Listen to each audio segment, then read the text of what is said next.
I'm going to propose a toast to our newlyweds, but before I do, I would be remiss if I did not acknowledge some very important people that helped make tonight's gala possible.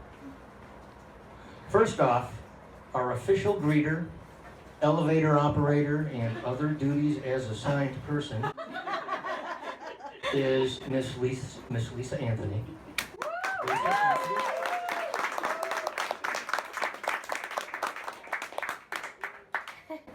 Our bartender extraordinaire this evening and general assistant, Patty McEwen.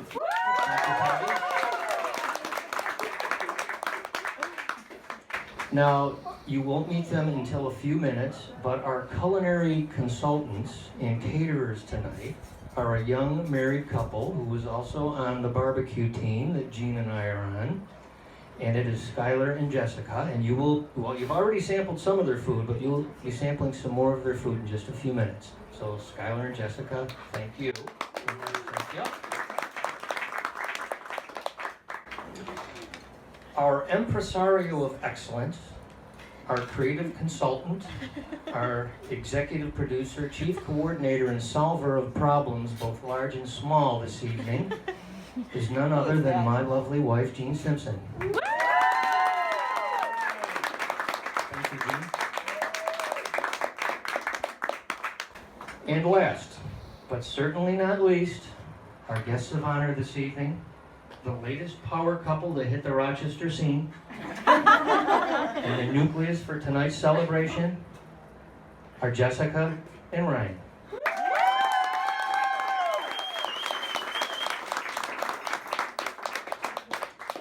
And so here we find ourselves, the doomsday calendar on Ryan and Jess's coffee table has finally counted down to the last day before the wedding. The planning is complete, the participants are ready, and the excitement is building. I can just feel the air crackling with anticipation, can't you? Yeah. And I imagine that Ryan and Jess will have a little bit of trouble sleeping tonight as a result. So good luck with that. As I look at Ryan and Jess, I can't help but think to myself, they are a great couple. They are really, really good looking, first off.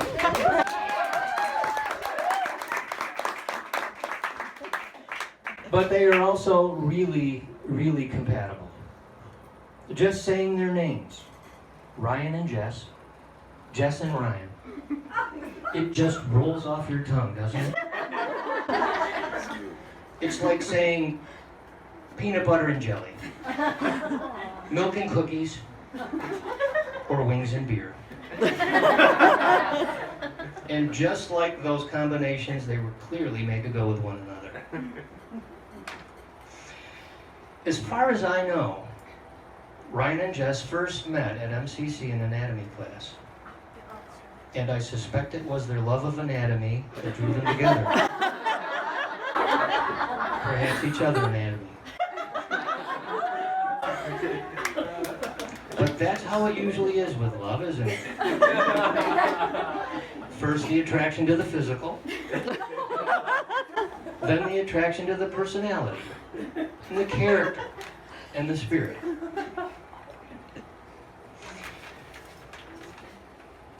I really like being around Ryan and Jess. Don't you? Yeah. And I'll tell you why I like being around them. They seem so at ease with one another.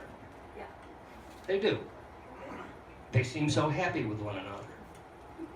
They seem so in love with one another. Would you agree? Yes. I would too, yeah. I think they set a great example for all of us, and it thrills me to see them take this step together. It shows that great romances still exist, that the whole can be greater than the sum of its parts, and that Avon and Rochester continue to produce stellar couples.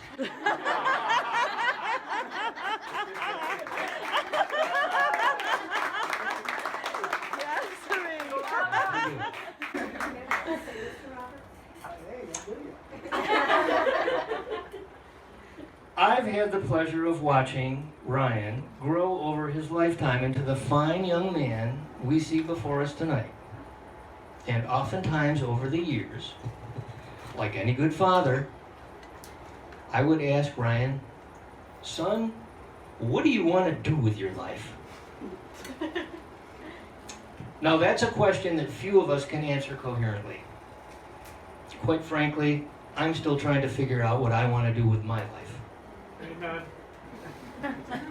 You too, Frank? Yeah. I don't think I'm alone in that. But when presented with this question, Ryan would invariably give me the same reply. He would pause for a moment, look at me and say, I just want to be happy. Every time I've asked, Ryan would give me the same reply. Every time he'd say, I just want to be happy. And he is. Well, it's my view that the single greatest determinant of a man's happiness in life is the woman that he marries. And on that count, Ryan, I predict that you will be a very, very happy man. Because from all indications, Jess truly makes you happy. So I thank you for that, Jess, because to see Ryan happy makes me happy. Now, I gave Ryan's sister Jenna and her husband John some advice when they got married. I'm sure they remember it, but some of us have never heard it before. What I told them is that the secret to a long and happy marriage is don't be an idiot. I think that's very good advice, and it applies to you as well. You should both definitely try to not be an idiot. But I have some more advice. Thank you for those. And this advice is tailored just for you. And it's based on something my father often said to me. What he would say to me is that most of what we worry about in life never comes to pass. I really like that statement. Most of what we worry about in life never comes to pass.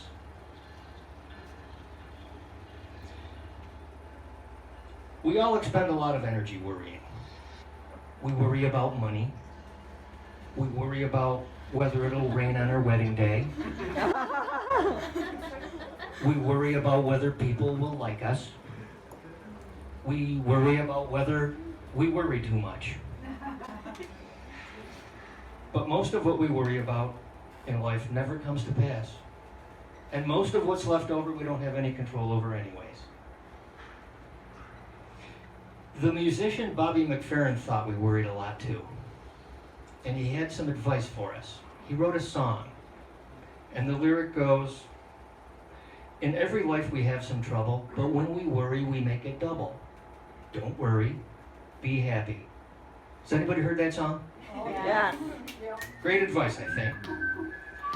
And so that's the advice I give to you tonight, Ryan and Jess. Don't worry, be happy. Enjoy your wedding. Enjoy your friends and family. Enjoy each other. And on that note, I would ask everyone to please raise a glass and join me in a toast.